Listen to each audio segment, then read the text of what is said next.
Welcome, everybody, to Ask the Expert.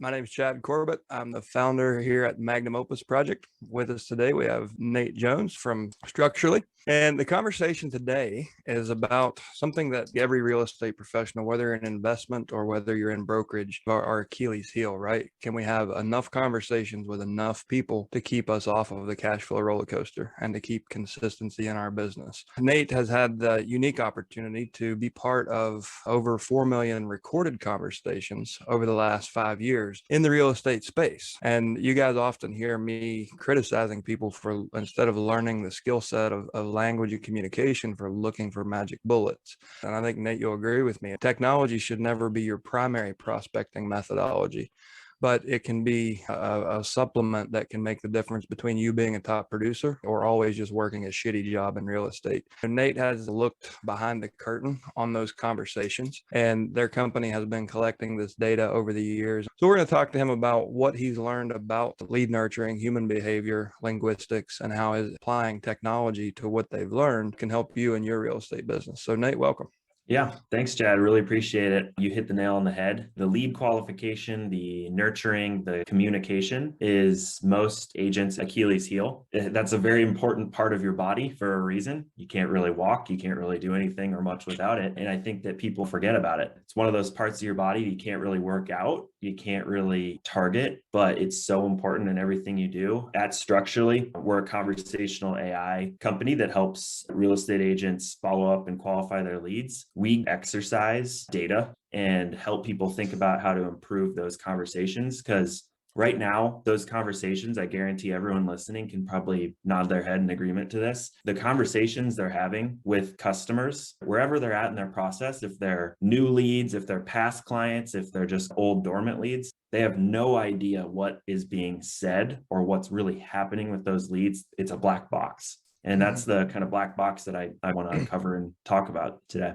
Anyone who has been watching any of our content will know that I'm strongly opposed to scripts because it typically results in timid salespeople that really get wrapped around the axle easily. We've found it to be incredibly challenging in the probate space, even when trying to script a general conversation with a VA or an ISA. It's just challenging to do because there's literally thousands of variables in that end of life transition. So the personal property, the real property, the surviving family members, the social dynamic among the heirs, the court system, the backlogs within that. However, at the top of the funnel, we can accurately script the conversation. There are shortcuts, right? And I think a lot of times it comes down to empathy. Anyone who's ever been through probate mastery will know that once you learn to help enough others get what they want, then you'll always have what you want. And the first way to figure out what they want and how to craft a valuable offer is through empathy. I know you guys have built empathy into your technology, which is no small feat, by the way. If you're not really well versed in AI or even chatbots, even decision trees, to be able to teach a machine empathy, that's everybody's racing for who can do that best, right? Because you will literally change the world. It's something that innately computers don't have. A lot of people don't either.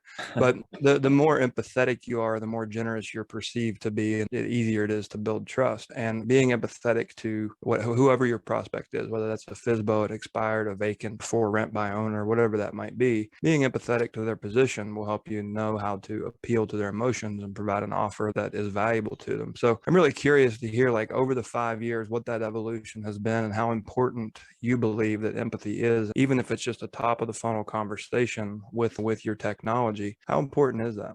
Yeah, it's extremely important. We work with top inside sales agents across the country. We're working with 5,000 plus salespeople, real estate agents from across different walks and niches and focuses. Structurally had our own podcast at one point, all about inside sales agents, where I was a co-host with one of the best in the space, Robbie Trefethrin from Hatch Coaching. Hard name to say, but what he always says in terms of scripting, because I completely agree with you, that scripting is bad in some way because it makes you feel like a salesperson. And if you ask Robbie, what's your number one script that you teach to ISAs? Because he's taught all of the top ISAs in the country. And he says his number one script is tell me more. That is his number one script. That is the only script he lives and breathes by. The whole principle behind that is not just trying to be facetious, but it's like trying to move salespeople into a service mindset. That's a huge part of what tell me more just simply means. And that's ultimately what you want to get at in any conversation, whether it is a probate or a FSBO or just a new buyer, a new seller lead. Tell me more gets to the motivation. And if you just keep saying, tell me more, you'll eventually get there, and you'll eventually get multiple layers deep where you actually have a real conversation to have. I still remember one of the first things that he taught me was an analogy of most real estate agents go after the crunchy data. How many beds are you looking for? How many baths are you looking for? What's the Exactly. address you're selling? Most chatbots do that too, but that's not what's going to be the core of your relationship, especially with probate conversations. You're going to be able to get at that motivation really quickly, obviously addressing that elephant in the room, why they've got here and how you can help them get to where they want to be. Every human just wants to be heard, understood, and valued. That's it. That's what we all want. And scripting kind of puts that leverage in your neck of the woods where you're like, I need you to tell me what you're looking for. I need you to tell me this information so I know you're qualified, when it should be the other way. I need to learn about you. Tell me more. So that's something that our product takes into account quite a bit. We've got an interesting culture here, and I think most of the people who have been through this course is based on our exit survey. So it's important to me that I know whether I provided the expected amount of value, exceeded expectations, or fell short with every single person that I serve, right? And I think vulnerability is a strength. So I stick my neck out and I ask for reviews and an exit survey. And what's interesting is a lot of folks, when they come in, they reject the notion that we don't have scripts. They're like, where do I find the scripts, man? Like, where do I download these? And I'm like, not here. What's really interesting on the exit interviews, at least 95%, I would say probably like 98% of people say, I didn't understand that at first, but having gone through the course and learned the methodology, I now agree. It's something that I always do to hold myself accountable to make sure I'm teaching the right thing and making the industry a better place to serve, not a worse. What we look to do is create leaders, not salespeople, and to have real human conversations. Like, it's all about emotion, right? We're all driven by emotion. Our behavior is driven by underlying emotions. And the quicker we can uncover those, we can understand the motivations of those people, and we can influence them and lead them to where they need to be. And in the probate space, I would say at least 80% of families are standing in their own way on first contact. The first time they receive your marketing touch, whether that might be a phone call, a text message, a direct mail piece, they are procrastinating because they're scared, because they're hurt, because they think everyone's out to get them and the profit from what they're going through. When they finally open up, they're ready to go. And they're the best clients you ever have. They're the most grateful people. And that's what really kept me in this space and made me so willing to dedicate a good chunk of my career to it, was just the amount of gratitude and the difference I could literally see in a matter of weeks. I could make tens of thousands, if not hundreds of thousands of dollars in difference in generational wealth. But where most people struggle is getting that conversation started. And a lot of folks are like, what can I do on Facebook? What kind of email can I send? What can I do here and do there?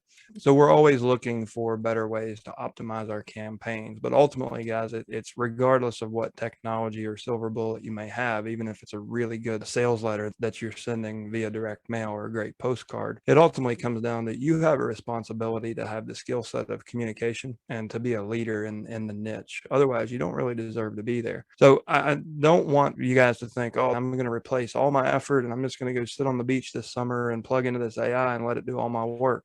Probably not going to play out that way. But it can be the difference between you hammering the phone 60 hours a week and maybe doing that 10 hours a week and really optimizing and maximizing your dollar productive activity. So if you had another 10 hours a week to go out and have conversations with probate attorneys and build those relationships and appear as a leader to them, then how much more business would you have? So if we can just filter down the people who aren't ready and the ones who are ready using technology such as this, then it puts you in a much better position to be off of that cash flow roller coaster.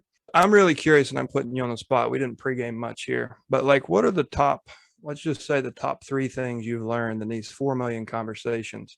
What are the top 3 things you've learned about communication and lead nurturing in the real estate space specifically? Yeah. First and foremost, it's that tell me more. Like, that is the majority of how we do our scripting too. It's just, we want to lead with value. So when we reach out to folks, whatever type of lead they are, that's usually what we lead with. If not, I know we don't like to talk too much about scripting here. We always like to leave an out in our conversations. So it's one of our top performing opening lines is, this is so-and-so with so-and-so, just reaching out to see if you're thinking about making a move soon, or if you're just looking. So if you give them that just looking, they're most likely going to respond with, yeah, I'm just looking. Everyone does. But it just, first and foremost, you just want that response. We see about a 57% engagement rate, response rate across our product, across the board. And even if a majority of those responses are, no, leave me alone, get lost, that's valuable to exactly what you just said. That just means you don't have your ISAs or yourself chasing a lead endlessly until they just simply tell you no. So getting that response first and foremost is super important. Opens up the conversation too. Just looking, okay, great. Just looking, if the right property came on the market in the next 3 months, would you consider making a move? Maybe. Yeah, sure. Okay, tell me more. What's got you thinking about making a move? So that's exactly how we script the start of our product, basically. And then continuing to make them feel heard, understood, and valued, especially when they come back with, oh, I just inherited this property. I got to get rid of it quickly. I just didn't want to tell you that because I felt like you were after me, or I've gotten a million messages from real estate agents. Oh, so sorry to hear that. I can't imagine what you're going through. So our product does have tons of those, what we call empathetic intent built in. We have mentioned tragedy, divorce, positive things, new job, new child, veterans, thanking them for their service. We always take the approach in our product to acknowledge every response that they tell us and then ask a question, keep the conversation going. Usually simply just tell me more. So that's how we have always embodied our conversations. The other kind of thing that I've learned that I think this is what I will call like a growth hack, even though it isn't really, it's been one of our most successful drip messages ever, is let me know if I can help. We always send a message 12 minutes after our first engagement to folks that just says, let me know if I can help. So as soon as they register, or as soon as you might send like a mass text or email or something out that says, hey, wanted to see if you're still in the market, let me know if I can help. People have sniffed out that's an autoresponder. Everyone knows that. That's been technology that's been around for 5, 10, 15 years. When as soon as you register on a site, something texts you and say, thank you for registering on the site. We will be in touch with you shortly. Ignored. But as soon as you send that, let me know if I can help, like 12 minutes after, people are like, oh my gosh, I'm so sorry. I thought this was an autoresponder. Yeah, I'd love a call soon. So that little nudge message is what we call it, has been insanely helpful to getting response rates really early. And then another kind of linguistic approach that we've taken in our drips that's been really successful to get responses is saying things like, I just want to make sure I'm not dropping the ball. So it puts a little bit of guilt into it, or a little bit of like empathy on their side, because I can't tell you how many responses we've seen where they're like, oh, you're not dropping the ball. I'm so sorry. I've been so busy lately. Yeah, I really want to get a move going. So that one has been huge. We sprinkle it into all of our follow-up messages. The goal here with just getting a response is to make those messages timely. You want to hit them right when something in their life might have changed, but also make it feel like they're talking to a human. I have a friend who, and he's used this on me. I just get covered up in text messages. It fills up, and you just can't live and keep up with all inbound communications anymore. The way he gets people's attention and gets a call back, it's, are you mad at me? That's it. And he's like, you would not believe how quickly you can get anyone to call you back, because it's like, oh shit, now I've messed up. And you feel it elicits a response out of you, right? Like, it's an emotional response. It's like, oh damn, Gary thinks I'm mad at him because I've been so busy. And so there's little things like that in the probate space, because people aren't expecting to be called. They didn't opt in from a website or ask for more details on a listing. We need to warm them up a little bit more. And what we found to be the top objections in the beginning of conversations is, wait a minute, who are you? How did you get my cell phone number? And what are you calling for? So we teach a probate USP, or your unique selling proposition. So, hey, my name's Chad. I'm actually reaching out because we have a social enterprise here in the community that's set up specifically to help families going through probate. And as part of that, we go to the courthouse every month, meet with the clerk, find out which families we should be reaching out to, even at the risk of upsetting them sometimes, because we know we can make a big difference. And it usually starts with us understanding your situation. So what's been the toughest thing for you guys? And we're assuming that there's a problem there, because we know that estates are messy and complicated, and there's always a problem, right? So our magic question is, what's been the toughest thing for you so far? And that starts the conversation. And it's all about engagement. Like if you can just get dialogue, if you can get the back and forth, even if it's a no, even if they're mad, even if it's I'm not ready. And what we find is with probate, your cash conversion cycle from the time you actually have the lead from the courthouse until you've monetized that, it can be anywhere from 30 days to 25, 26 months. And that's what's exciting about this conversation, because when you take somebody who has a list of 300 leads per month and they're doing 12-month campaigns, we'll do the compound math on where are they at in month 12? Like it's whatever, 144 times 300, right? Like, so they're literally managing thousands of touches and it just becomes unsustainable. So this is where technology like yours can become a very valuable supplement to people who are running these big campaigns at a high level. So they can pay very close attention in month 1 and month 2 and month 3, but then they get overwhelmed. There's just too many touches to manage, and you can leverage technology with learning linguistics that will help convey the level of service and the language you would use personally while you're out on appointments or doing other dollar productive activities. Just based on my experience, having a decade of experience in the probate space, 25% will sell in the first quarter. Another 25% will be in that 6 to 12 month range. And another 50% either won't sell or be spread out over longer than that. And it's different across around the country. And not everybody is highly motivated to sell right now. A few are, and it's worth marketing early to get those, but most of them are going to sell anywhere from 2 to 24 months. So it's marketing often that gets those and actually nurturing that. And some of our members are incredibly good about just hammering the phones and putting in their 20 to 30 hours a week of outbound calls. When you get 15 deals in the pipeline, sometimes you don't get that done. So it's interesting to hear, like, you guys, you've been running in a much different space, more of a generalist, but actually having not anecdotal data, but you have data that you can analyze. You can draw patterns and learn these things.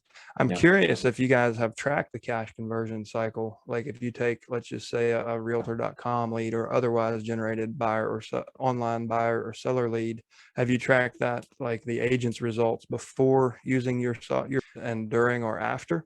And is it actually shortening that cash conversion cycle, or are the conversions coming more quick? Yeah, I think it's a little bit harder for us to get the in-depth like returned data that like, okay, this conversation that structurally talked to resulted in a close, because agents don't typically update their CRM as well as they should, and they certainly don't report it back to us. So that's where we draw the line. But we do have some metrics that I can share. And I think the biggest value that we've seen so far that is often overlooked that you just said is follow-up compounds. We like to say here, follow-up grows exponentially, same thing. And people forget that. It's so easy to get in that groove where you're just like, I'm just going to keep buying leads, 500 this month, 500 next month, 500 the next month. What about those ones from the first month, the second month, the third month? It grows so quickly. And, at first it's just like, that's fine. I'll throw more agents at it. They'll figure it out. And I'll figure it out. They typically don't do that follow-up, and there becomes a huge leaky bucket right in the middle of the funnel. The leads that you already have that are just sitting there dormant and maybe not getting as much follow-up as they can. That's really where we follow up. And you're exactly right with what you're seeing in terms of the timeline. What I'll share stats-wise is like portal leads. So realtor.com, Zillow, homes.com, others versus like pay-per-click leads, kind of generated on your own, Facebook leads, Google pay-per-click leads, YouTube, what have you. Those are how I've broken down some of our stats, just because they're different. Those leads are typically at different places in the funnel. Portal leads are pretty far down the funnel typically. Pay-per-click leads are more at the top of the funnel. So what we've seen in terms of pay-per-click leads is about a 49% engagement rate, 12% total, what we call agent ready. So I'll use this term again, but we categorize our leads automatically based on the AI and what they say in the conversation. There's 5 stages: responded, not responded, interested, not interested, needs agent follow-up. So needs agent follow-up is like a qualified lead, hand raiser. Those are people saying, indicating they want to take a next step in some way. So 12% of all pay-per-click leads that we've seen become agent ready. 2% total of all the pay-per-click leads we've seen, we set an appointment with. So again, those numbers are 49% engagement rate, 12% agent ready rate, 2% appointment rate. Compared to portal leads, we see, so these are again, Zillow, Trulia.com, Realtor.com, all those kind of big national portals. We see an engagement rate of 63%, an agent ready rate of 37%, and an appointment set rate of 13%. So Wow. quite a bit different in those. Wow. Yeah. And I know you're as more curious than me, like that 13% equals what in conversion, right? Yeah. And trust me, I've owned lead companies, and getting that information back in to do your analysis is just damn near impossible. Yep. Even if you do phone campaigns and email survey responses, you just never get a full data set to actually say here was the result of that. That's interesting. That's incredibly high engagement, especially 13% appointment rates is fantastic. Yeah. Yeah. And I think that we obviously have taken some assumptions in terms of like what's a typical agent's appointment to close rate. Most agents should know that's a really strong part of your funnel to say, hey, am I saying the right things at this listing appointment? Am I saying the right things at this showing appointment? If you're seeing a big drop off there, there's no technology in the world that's really going to help you. That's just kind of salesmanship that you need to shore up. But I think that the average that we've seen is around half of those deals do end up closing in a relatively moderate time frame. So I think that the pipeline that we're influencing in terms of our conversations is pretty substantial. And that's just, again, because it's opening up the black box in our conversations, or in agents' conversations. A lot of the times, like I started this conversation, agents have no idea, or team leaders or any brokers, they have no idea what their agents are saying or doing with the leads they give them. Not a clue. And we're helping them open up that black box, because you should theoretically be able to see where people are at in those like stages in a conversation. Not everyone's just going to come out and respond and say, yeah, I'm ready to sell my house. You got a long-term follow-up. Even if they're a portal lead, it's going to take some time to follow up with them. And you need visibility into that. That's where the product really on the surface cuts in and helps. But then ultimately, our product is responsible for your most valuable asset, leads. You're entrusting in AI, just addressing the elephant in the room, you're entrusting AI to talk to your customers. And that's a big deal. We don't take that lightly. We take that very seriously. And we've seen 99.9% of those 4 million conversations that we've had believe they're talking to a human. 99.9%. We have How do you measure that? Yeah, we have the ability to, we call in kind of the AI space, there's this concept of intents. And intent is a really basic concept. It's say hello is an intent. Think about all the different million ways you could say hello. Hi, hello there. Hey, those are different. The model is classifying those terms into an intent, say hello. That is the intent of the lead to say hello. So we have about 300 plus different intents that range from anything from say hello to someone saying that they're a veteran, or someone saying they're going through a divorce. But we also have intents that recognize people saying things like, are you a bot? Are you AI? So we analyzed those 4 million conversations and looked at how many times that type of thing is being said. And it was 0.01% of the time. Wow. That's interesting. Yeah, I have a lot of fun with not that I'm aware of, use your technology, but it's when it's obvious you have a bot and it's just on like a conversation tree. It's not very sophisticated. It's fun for me to wrap it around the axle and then leave a message for whomever might be reading that. Yeah. Because it really is pretty shitty customer service when you have when you have elementary technology managing one of the most important aspects of your business, customer experience, and Yep. that first impression. It just seems reckless as hell to me. That's pretty cool. You guys have done the work and gone that deep to actually be careful with your customers' reputations, because you can do a lot of harm with sloppy marketing in a business like in real estate. Yep. We've talked a lot about the language and the technology. Tell us how, help everyone understand how you apply that, like what systems, what a timeline might look like if someone were interested in integrating this into their probate campaign or other lead types that they're Like, how do they actually use it? Like the email platform, the text platform, like how many ways can they use it? Where do you Yeah. integrate? And how easy is this for someone to participate in or to try out? Yeah. So obviously, the last thing we want you or your agents to deal with is another login. So we have integrated with the vast majority of all real estate and general CRMs, Follow Up Boss, Sierra Interactive, Lion Desk, everything in between. The idea is you set up structurally and you work out of your CRM. All the conversations go back into your CRM. We pull in the leads from your CRM or lead sources. We reach out to them over text and email. And then those conversations are synced back to the CRM so you can manage them all in one place. The one thing that's slightly different that I always have to caution about spaces like this, investors, especially recruiting, probate, FISBO, expired, you have to have consent to begin texting people. The TCPA compliance doesn't allow, us to just blast text a list that you pull from the internet. They have to opt in some way. But because our product works over email, we've seen people set up campaigns, which all of our scripts and drips, so the scripts is the two-way conversation, the drips is the unresponsive follow-up, are customizable. We have endless supply of pre-built templates that you can use as inspiration or out of the box. But if you want to tweak them to your exact situation, which we recommend you do, you can. We've seen people email leads that haven't given consent yet and say, hey, give the spiel, whatever they want to say. Is it all right if I text? And if they say yes, that gives permission to text as well. And then you can hit them on both channels through our product, text and email. But if you do have permission to text any of your leads, whether they're from Facebook, online sources where they've fill out a form, anything in between, we plug into those really quickly. You can just get set up on one onboarding call and you enroll those leads into structurally. We reach out to them, we follow up with them and have the two-way conversation, all managed in the CRM. So, for example, guys, if you're running a probate campaign right now that includes direct mail, you could send a postcard that says, this is from Probate Service LLC in Baltimore. We're a social enterprise that helps families going through probate. It's usually best if we talk in the beginning because then we can help minimize the stress and maximize the equity for the family.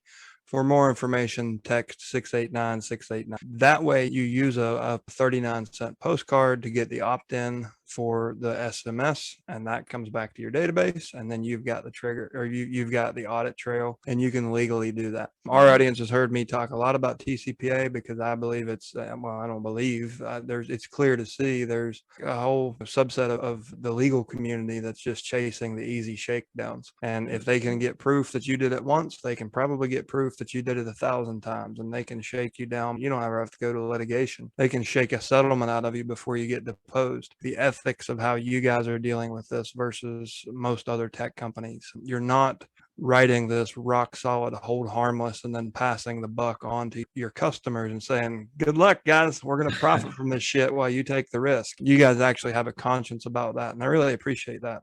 That's rare in the tech industry. I think a lot of people in technology companies, they're not really empathetic to the application of their technology and what that feels like and what that daily struggle is. And I think you've been in the industry long enough, you've been around like immersed in the industry long enough, you understand that. And I don't take that lightly. Like that's important, and it's a piece that most technology companies in the real estate space miss.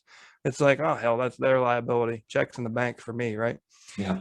I appreciate that you actually do that. Now it makes it less of an easy button, but it's also like the more responsibly used a platform, the more effective and sustainable it will be. I think it's protecting everybody's assets, yours and theirs. Yeah. Yeah. And the last thing in your example, that was a really good point. We provide all of our customers with local area code phone numbers for their assistant, which is how we position the product, is an assistant for your team, an assistant for your agents, or an assistant for your ISAs. So you can even go so far as even give it a fun persona on the postcard. Say, hey, I'm Emma. I'm a member of XYZ brokerage. I wanted to learn about what was toughest in your situation. Text me at this local area code phone number with her or its phone number, which then begins that opt-in sequence, like you said. Can be fired up with a specific script that's relevant and knowledgeable about that postcard campaign even, and really kick things into gear that way in a very automated but personal way. Yeah, we're at the top of the hour.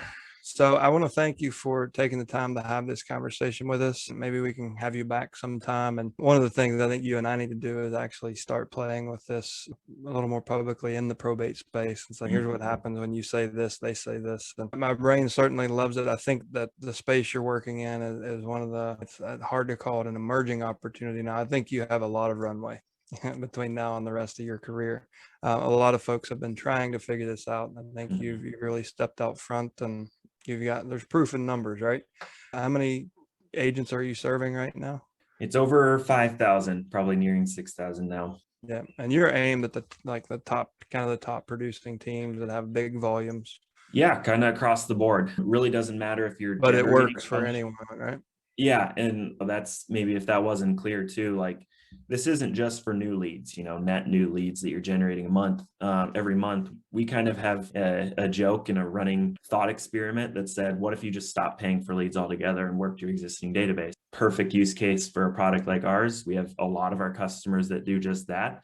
It comes back to the point I made earlier about you have a leak in the middle of the funnel and you forget about the exponentially growing follow-up that you're just burdening your agents with. What if you just focus there with a product like ours and stop paying for new leads altogether? Not saying you should, but a healthy business has a mix of both. So that's actually the case for, I know, at least a few people watching this right now. One of the things I hate to admit in owning a lead company is that people don't always use the leads. I remember the first time Trulia ever issued their report on the leads. And I think it was 1 in 18 buyer leads actually got to speak to an agent, which is absurd because they were paying for the leads. So then they started like automatically calling 2 people at the same time. And whoever picked up first got the lead. They tried to bring the spirit of competition out of the people. And it's hard to get people to do what they need with their leads because we're humans. We have busy lives, right? But I know there's a few people on here, like we see people come and go from the probate niche. And they come back and are like, the things just got really busy and I couldn't focus on it and the leads were piling up. And what that is, it's that ego response. You dumbass, you spent $1,000 and you've not even made these calls. Shame on you. And then they cancel out of embarrassment. And it's not healthy behavior, but it's pretty common behavior.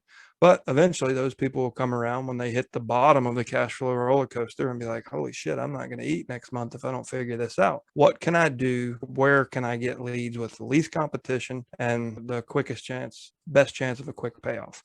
And probate is a good space for that. The cash conversion cycle is shorter than in most niches. But we've got a lot of people in that situation that have literally hundreds or sometimes thousands of leads that they haven't worked with. And now they're embarrassed to go back to them. They assume, like most other lead types, they're not that valuable. And that's not true in the probate space. I had a really fun time proving this to a gentleman once. We were at Inman Connect in New York in 2019, 18 or 19. And he came up and he had literally been a subscriber for probate leads for, I think, 14 months and had not contacted a single one. And he was in like Eastern Pennsylvania, like on the Pennsylvania, New York area there. And so I was like, here's the deal. I'm going to issue you a challenge. We're going to do this. We're going to run through your list one time. And anyway, so we ran through it with a beginner level ISA. It wasn't even like a hot shot ISA team, but we ran through his list. We put 14 listings in his pipeline, like not appointments, listings went into his pipeline. It was somewhere north of almost $250,000 in a week, because he had 14 months of leads sitting there that he had created this pattern of procrastination and fear. Like, we can't call them now. I didn't call them when, and it, like, all we did was unleash a simple call campaign. So I know there's a lot of folks that will be watching this, that you've given yourself the lashings, you've quit or you've gone on hold. And are you really going to make those calls? Are you going to send them direct mail? And if not, this can be a great supplement to that. It can be a great way to at least earn an ROI on something you've already paid for. You've got the sunk cost. But that's, I think, a great application of this is those of you who can't manage the compounding of monthly leads. And in the probate space, they never stop coming, right? We're on a pace of 1.4 million per year, like deaths that actually go through probate. And that will increase through about 2060. That number is actually increasing. So every month you're going to get more and more leads. So if you find yourself in that position and you think that this might be something you're interested in learning more about, I know we have several of our folks are in the CRMs you've already mentioned, but where would you point everybody to if they do want to have a conversation or see what this might look like in their probate campaigns, if it's a good fit for them? How do they find you? Yeah, I always like to put our money where our mouth is. A lot of people don't believe that AI can have human-like conversations till they try it themselves. So if you do want to try it yourself, you can go to testyouraiassistant.com, testyouraiassistant.com, and just try it out. You're probably going to break it. Usually what happens when people come to this is they try aggressively to say some really stupid stuff. So actually try and be a lead, try and feel like you're having a real conversation, because most of the time people say things like, oh, I'm getting abducted by aliens, can you help me? Like weird stuff like that. I want you to tell the truth here. How many times have you done that? Oh, I try and break it all the time, but that's my job. I'm going to go try to sell it some Dogecoin. We'll see if we can do that. I'm sure it'll bite, but I see some really funny conversations when I ask people to test it. All I ask is you give it a fair shot. Nothing that you wouldn't say in a professional sense, but I'll leave it at that. But that's a great place to get started. You can also always reach me at nate@structurally.com. If you have any specific questions, structurally.com too just has all those resources about who we integrate with, how we integrate, what script customization looks like, and some real example conversations with real leads too are on there. So you can get a feel for what it's actually like to have a conversation. Cool. I'll definitely check that out. I didn't go there and check that out, so I can't wait. Yeah. Listen, Nate, thanks so much for letting us borrow your expertise and your experience. Guys, Nate told you the ways you can get a hold of him. If you found value in this, drop a comment, call him out in the comments and say thanks. And Nate, hopefully we can have you back soon and keep this conversation going. I think it's something that's important in this niche. It's something we've never really spent much time with. We've tried, but I'm excited to get some of our users on your platform and learn from that. So again, thanks so much for your expertise and your time, and we'll talk to you soon. Absolutely. Appreciate it. Great to be here. Thank you.